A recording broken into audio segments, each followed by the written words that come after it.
In 1492, Christopher Columbus discovered a new continent, America. It was a huge discovery and he was welcomed as a hero when he returned to Spain, despite the fact that he had made a big mistake. Indeed, he thought that the continent he discovered was India, hence the term Indian used to designate the Native American population. Later on, many other explorers also followed his footsteps and started to colonize new territories. This new world presented a lot of opportunities for settlers. The land was cheap, big, and people who were being persecuted because of their religion or their ethnicity could live there freely according to their customs, which was the Pilgrims' case, for instance. The territory kept growing, and who says new lands as explorers? In 1803, Thomas Jefferson purchased the Louisiana Territory for $50 million from Napoleon Bonaparte, who was in desperate need of funds to finance his wars. It was later known as the best purchase in American history. The USA size doubled, and Jefferson assigned two men, Lewis and Clark, to explore this new territory. During their expedition, they met a Shoshone woman who was married to a French-Canadian fur trapper. Her name was Sacagawea, and her help became invaluable as an interpreter along the voyage. When the expedition ended, Lewis and Clark had accurately made 140 maps of Louisiana, documented over 100 species of animals and about 180 plant species. It was also the first expedition to cross the U.S. to the Pacific coast. Little by little, people flocked to colonize the far west as well. What is more, in 1849, gold was discovered in Sutter's Mill. Immediately, hundreds of thousands of people flocked to California to try their luck. These men and women became known as the 49ers, and this mass migration as the Gold Rush. With this growing flow of people, it became necessary to build railroads in order to carry crops, food, goods to market, and everyday tools such as books, shoes, or spades.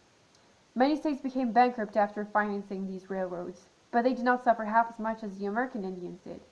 In order to make way for the software technology and later on to take the gold and iron discovered on these lands, the Europeans destroyed their homes and way of life, killed their horses, burned their villages, and worst of all, murdered the buffalo.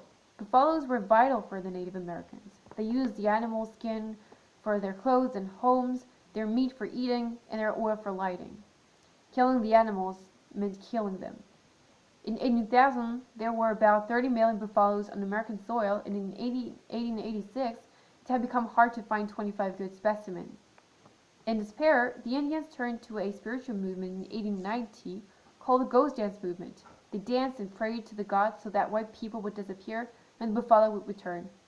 But it became worse.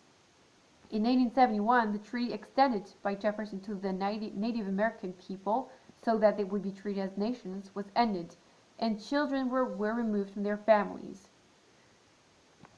They had to change their name, learn the American way of life, all in order to become civilized. And a new slogan appeared: kill the Indian, save the man.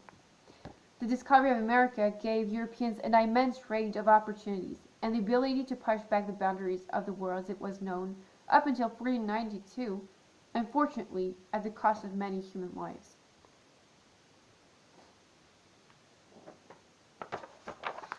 And a few centuries later, Americans moved frontiers again, and on a whole other level. After World War II, the USA entered the Cold War against the USSR.